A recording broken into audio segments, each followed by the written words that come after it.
Bizana. Back to that story. Tomorrow, the Democratic Alliance will lay criminal charges against EFF leader Julius Malema and EFF MP Paulsen for inciting violence. On Wednesday, Malema tweeted, Magwala chechele morago, which means cowards move to the back, or fighters attack. And as a follow-up over the weekend, he tweeted a picture of a machine gun. The DA says his tweets were in response to a protest by farmers in Senekal in the Free State last week. For more on this story, we're joined on the line by the Democratic Alliance Chief Whip, Natasha Mazzone. Natasha, a very good afternoon, and thank you for making the time to talk to us today. Good afternoon. Always so good to be with you. Why is the Democratic Alliance laying criminal charges against EFF leader Julius Malema and the MP Paulsen? Well, the fact is that members of parliament swear an oath of office, and we're bound by that oath of office, one of which means to hold up the Constitution and the values of the Constitution. In what constitutional democracy in the world would an elected public representative be allowed to openly and publicly incite racial warfare? The DA simply cannot allow this to happen, and this kind of rhetoric has no place in our country.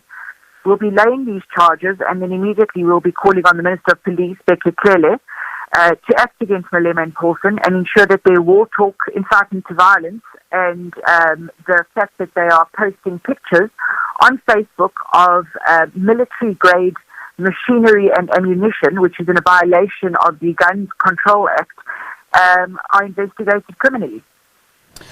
What do you base your assertions on that it's criminally charged? Well, the fact of the matter is any incitement to violence in our country is a criminal charge. Any fact that you have a weapon, such as an AK-47 or a semi-automatic machine gun, no civilian in South Africa may be in possession of that kind of weapon. So the fact that they're placing these pictures on Twitter and openly, proudly showing that these weapons are in their possession is a criminal offence. But most importantly, incitement to violence is a criminal offence. In your statement, you're calling on President Cyril Ramaphosa to publicly condemn the EFF and for Parliament to investigate and take necessary action against them. What action would you like Parliament and the President to take? Well, there's a series of actions that can be taken. Once an MP has broken their oath of office, so kicks in a whole series of events that could, if the member is found to have in fact broken the oath of office, have them removed as a sitting member of Parliament. And certainly anyone inciting a racial war in South Africa has no place in the Democratic Parliament of South Africa. So firstly, we'd like the President to show some leadership in terms of holding people to account when they incite racial warfare.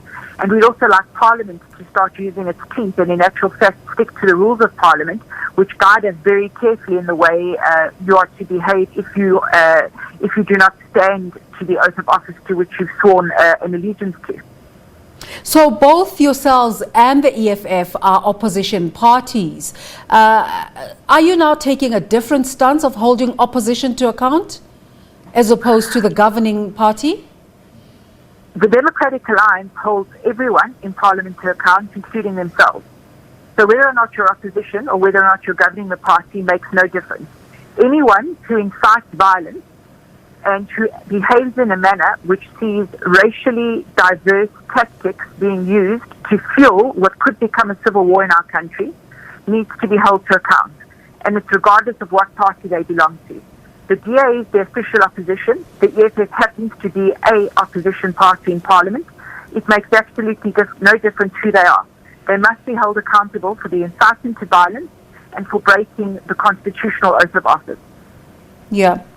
We've asked our viewers to interact with this conversation, and quite a few replies have come through. But one that really stands out for me is one that says the DA doesn't make this much noise when it comes to issues such as gender-based violence.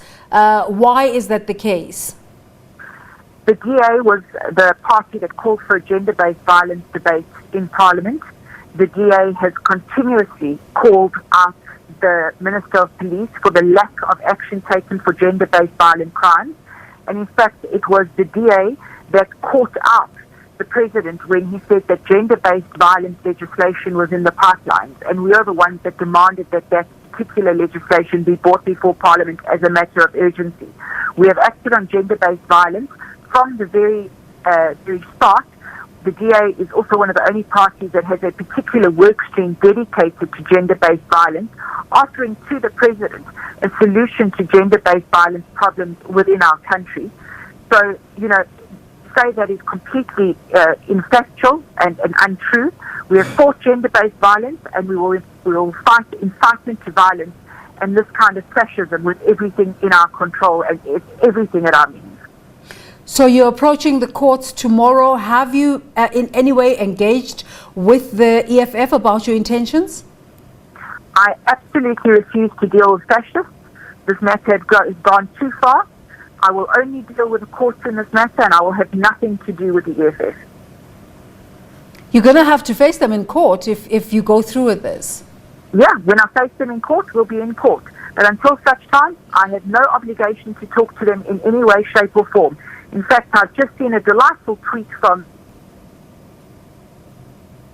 Are you still with us, Natasha? They change positions daily, where he's told me to go to hell. So I tell you what, Mr. Dlamini, tell that to my lawyer. Yeah. Let me ask you, Natasha, what is the stance of the Democratic Alliance in terms of developments in Senekal over the week, during the week, the course of the week? Well, of course, one sees this a pressure valve that simply exploded during the week in Senekal, and it was the most unfortunate event that occurred. And these events occurred because, we allow things to mount in this country to the point that people start taking law into their own hands. Now, let's be very clear about this. Under no circumstances should anyone resort to violence. Violence is not the answer. It is never the answer. What we need to see in our country is we need to see a shift from the radical left, and we need to see a shift from the radical right, and we need to see the rational center taking control of our country and leading our country in the appropriate manner. Because, as Martin Luther King once said, if you adopt the attitude of an eye for an eye, we'll all end up blind. Yeah. Who is this rational center? Is it the Democratic Alliance? The rational center that is speaking is the Democratic Alliance. But I have no doubt that there are many civil organizations, many religious organizations, many cultural organizations that join us in our abhorrence of the racial tensions that occur in our country. And what we need to do is we need this rational center to speak out and encourage people not to fall into the trap of hatred based on one another's skin color, and certainly not to fall in the trap of extreme radicalism, be it on the left or on the right. One would argue that based on the election results of the last election, not a whole lot of South Africans agree with you. Well, enough South Africans agreed with us to ensure that we are still the official opposition in the Republic of South Africa, and it is our job to protect those who voted for us. We lost 3 seats in Parliament in the last election, and believe you me, we've learned our lesson. We know that our message didn't come across strongly enough. We know that people didn't know what we stand for, and we will make sure that we rectify that and that we encourage and we build up enough faith in South Africans to increase our support base once again. So what's going to happen tomorrow? Tomorrow I'll be going to the Cape Town Central Police Station, and I will be laying charges of incitement to violence against Mr. Malema, as well as Mr. Natasha Mazzone, both of them members of Parliament, as well as contraventions of the Fire Controls Act. Well, we'll be watching that story develop. Thank you so much for talking to us. Thank you. Natasha Mazzone is the DA Chief Whip in Parliament, and approaching the courts tomorrow to lay criminal charges against both the EFF leader and the Member of Parliament, Natasha Paulsen. The